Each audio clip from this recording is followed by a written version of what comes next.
Praise Lord, जय मसीह की। मेरे प्यारे भाई बहनों, आपका स्वागत है मेरे चैनल में। Jesus is my saviour. परमेश्वर प्रभु यीशु हमारा छुड़ाने वाला उद्धारक पिता है मेरे प्रियो। आइए हम आज इस सुबह के अवसर पर उसके चरणों में बैठते हैं और उसकी महिमा करते हैं। परमेश्वर बहुत दयालु पिता है। हमारी हर छोटी से छोटी चीज़ का ध्यान रखता है हमारा प्रभु। उसी के कारण हम लोग हर चीज़ को आनंद से कर सकते हैं मेरे प्रियो, क्योंकि वो हमारा सच्चा परमेश्वर है, हमारा स्वर्गीय पिता है, जिसे हम पापा, डैडी, अब्बा कहकर पुकार सकते हैं हक से मेरे प्रियो। क्योंकि परमेश्वर ने हमें अधिकार दिया है उसके पुत्र होने का। उसके इकलौते पुत्र के लहू द्वारा हमारे और जो स्वर्गीय पिता के बीच में जो पाप की दीवार थी मेरे प्रियो, वो मिटा दी गई है और हमें परमेश्वर ने, प्रभु यीशु ने उसके लहू से धोकर शुद्ध और पवित्र किया है।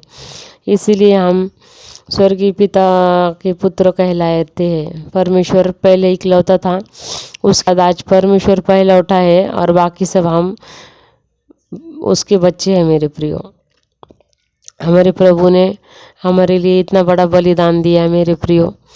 उसके बलिदान को हम कभी ना भूलें, उसके क्रूस को हम कभी ना भूलें।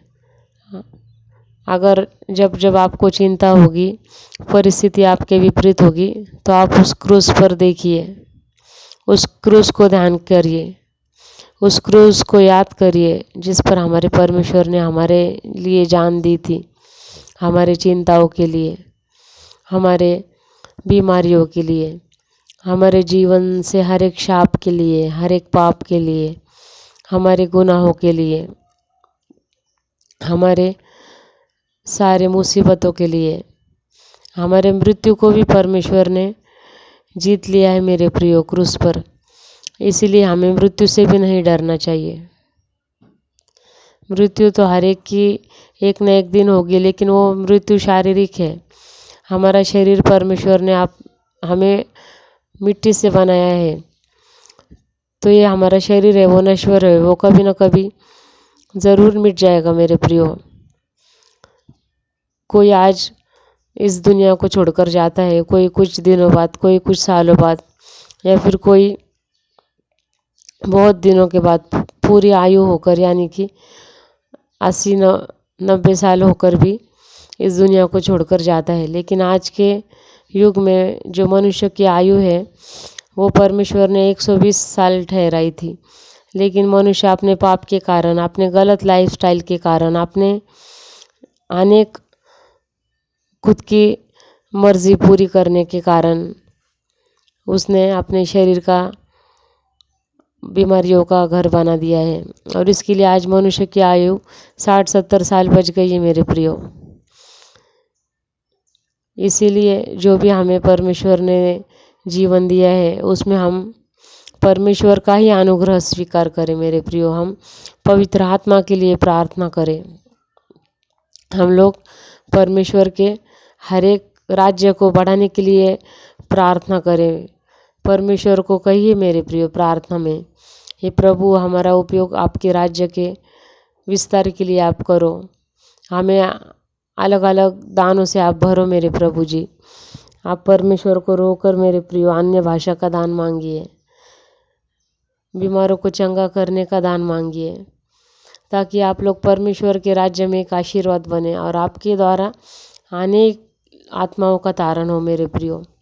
क्योंकि जो कुछ आप स्वर्ग में बांधोगे वो पृथ्वी पर बांधा जाएगा, जो कुछ आप पृथ्वी पर बांधोगे वो स्वर्ग में बांधा जाएगा, और जो कुछ आप पृथ्वी पर खोलोगे वो स्वर्ग में खोला जाएगा।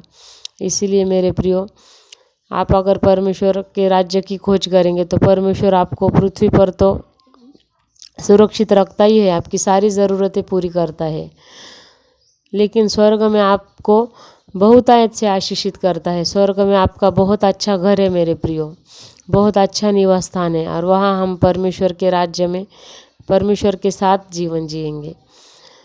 तो कितनी हमारे लिए आनंद की बात है।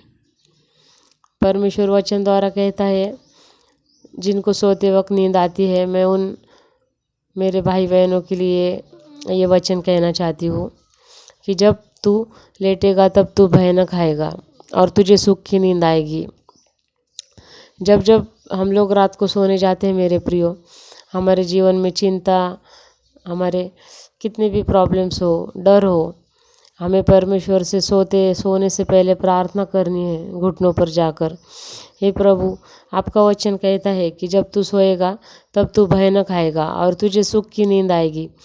ये वचन मैं अपने जीवन में ग्रहण करता हूँ और धन्यवाद मेरे परमेश्वर, आपने मुझे सुख की नींद दी और मेरी पूरा भय निकाल दिया है यीशु के नाम से, इसीलिए आपको धन्यवाद देते हैं। ऐसा करके मेरे प्रियो आप प्रार्थना करेंगे तो आपको कभी भी भय न लगेगा, किसी भी चीज़ का डर न लगेगा और आपको बहुत अच्छी और सुख की नींद आएगी, ना कुछ आपके साथ गलत होगा। ये वचन परमेश्वर आपके जीवन में बहुत बहुत आशीषित करे। जय मसीह की।